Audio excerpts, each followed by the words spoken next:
एक गांव में एक बूढ़ा ब्राह्मण हर दिन पीपल को जल चढ़ाता था।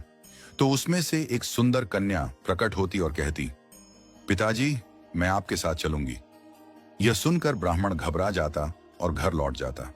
लेकिन धीरे धीरे यह घटना उसके मन में चिंता पैदा करने लगी और वह कमजोर और उदास रहने लगा।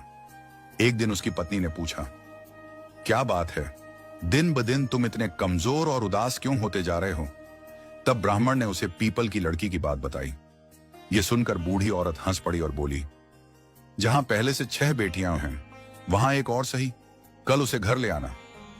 अगले दिन ब्राह्मण पीपल के पेड़ के पास गया और लड़की से कहा, बेटी, चलो हमारे घर। वह खुशी खुशी उसके साथ चल दी। घर लाने के बाद बूढ़ा ब्राह्मण गांव में आटा मांगने गया तो पहले से अधिक आटा मिला। बुढ़िया ने आटा छानना शुरू किया तो लड़की बोली, मां, मैं छान देती हूं। जैसे ही लड़की ने आटा छानना शुरू किया, परात आटे से भर गई। फिर जब बुढ़िया ने खाना बनाने की तैयारी की तो लड़की ने आग्रह किया, आज मैं रसोई में खाना बनाऊं? बुढ़िया पहले तो डर गई और बोली, नहीं बेटी, तू जल जाएगी। लेकिन लड़की नहीं मानी और रसोई में चली गई। थोड़ी देर में ही उसने 36 प्रकार के व्यंजन बना डाले। जब पूरा परिवार खाने बैठा तो पहली बार सभी ने भरपेट भोजन किया। पहले वे आधे पेट ही भूखे सो जाया करते थे। रात को बुढ़िया का भाई, जो बहुत दूर से आया था, बोला, बहन, मैं भी खाना खाऊंगा। बुढ़िया घबरा गई क्योंकि सारा भोजन पहले ही खत्म हो चुका था। लड़की ने पूछा, मां, क्या हुआ? बुढ़िया ने चिंता से कहा, बेटी, तेरा मामा आया है, लेकिन अब उसके लिए खाना कहां से लाऊं? लड़की मुस्कुराई और बोली, मां, चिंता मत करो, मैं बना दूंगी। वह फिर से रसोई में गई और मामा के लिए 36 व्यंजन बना दिए। मामा ने तृप्त होकर भोजन किया और बोला, बहन, मैंने अपने जीवन में इतना स्वादिष्ट खाना कभी नहीं खाया। बुढ़िया ने गर्व से कहा, भाई, ये मेरी पावनी बेटी ने बनाया है। रात होने पर लड़की ने कहा, मां, रात को चौका साफ कर देना और दिया जलाकर रखना, मैं ऊपर कोठे में सोऊंगी। बुढ़िया डरकर बोली, बेटी, वहां तू डर जाएगी।